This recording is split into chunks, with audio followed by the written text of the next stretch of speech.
En el método Ponchon-Savarit se necesita de ley 2 gráficas. Sí, escuchaste muy bien. 2 gráficas por el precio de una. Llévele. Y en algunos casos necesitarás 3 gráficas por el precio de una. ¿Quién da más? Aquí tengo 20, aquí tengo 50. Espera. Las gráficas son la gráfica de Ponchon-Savarit, la curva de equilibrio y la gráfica del ojo. Y no significa que la tengas que sacar de tu ojo. Bien. Tienes 2 opciones. Continuar graficando mientras te despides de toda tu vida social y algún futuro con ella, o simplemente darte de baja. Con todo esto, ubicaremos la fracción del componente más ligero del destilado, ZD. Una vez ubicado ZD, trazamos una línea punteada desde el ZD hasta el infinito y más allá. Después ubicamos los puntos donde la línea infinita intersecta en ambas curvas. El punto encontrado en la curva de abajo es X0 y arriba Y1. Luego trazamos una pequeña línea desde ese punto a la izquierda, de X0 a la izquierda y de Y1 a la izquierda, para encontrar el punto HB1 y HL0. Después, en el enunciado veremos que nos darán una relación de reflujo. Esa la utilizaremos en una fórmula para sacar Q', y Q' la ubicaremos en el eje de las Y. Después de ubicar ese punto, trazamos una línea recta hasta que intersecte con la línea infinita y ahí será nuestra delta D. Con los datos del problema que tenemos, ubicamos ZF en el eje de las X y desde ese punto trazamos una línea hacia arriba hasta llegar a la fase termodinámica, delta F. Una vez llegando a la fase termodinámica, trazamos una línea hacia el eje de las Y y encontramos HF. Después, con los datos del problema, ubicamos ZB y con otra fórmula sacamos el valor de QB', el cual será negativo. Y con las coordenadas de ZB y QB', ubicamos delta B.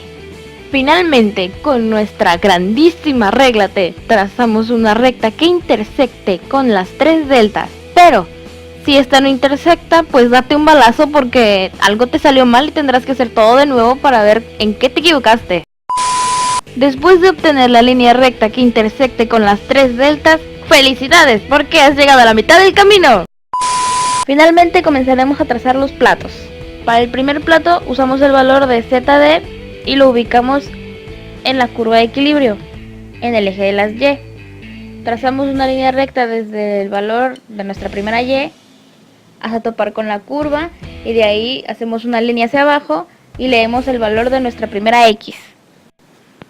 Después de obtener el valor de nuestra primera X, o sea X1, en nuestra curva de equilibrio, ese valor lo leemos y lo ubicamos en la gráfica de Ponchon y de ahí trazamos una línea punteada hacia la curva de abajo y desde ahí trazamos una línea recta de X1 a Y1 y ese sería nuestro primer plato. Y ahora, con nuestra regla muy derechita, trazamos una línea punteada desde X1 hasta delta D, ubicamos el punto donde intersecta la línea punteada que acabamos de hacer con la curva de arriba y leemos ese valor en el eje de las X y ese sería nuestra Y2. Obviamente todas las Y se van a leer desde el eje de las X de la gráfica de Ponchon. Después de obtener el valor de Y2, lo ubicamos en la curva de equilibrio en el eje de las Y. Después, desde ese punto, graficamos una línea recta hacia la derecha hasta que tope con la curva y de cuando tope con la curva, hacemos una línea hacia abajo y ese sería el valor de nuestra X2. Luego de volver a leer otro valor de X, que en este caso es X2, lo leemos en la gráfica de Ponchon y repetimos el paso anterior para graficar el siguiente plato. Se vuelven a seguir los mismos pasos hasta llegar al último plato. El plato que corta con la línea que está intersectando con las 3 deltas es el plato de alimentación. Y a partir de ahí, para encontrar las Y, en vez de graficar la línea punteada que va desde X a delta D, se grafica las líneas punteadas desde delta B hasta X, prolongando la línea punteada hasta llegar a los valores de Y. El último plato tiene que superar el valor de ZB. Como si no pudieran complicarnos más la vida.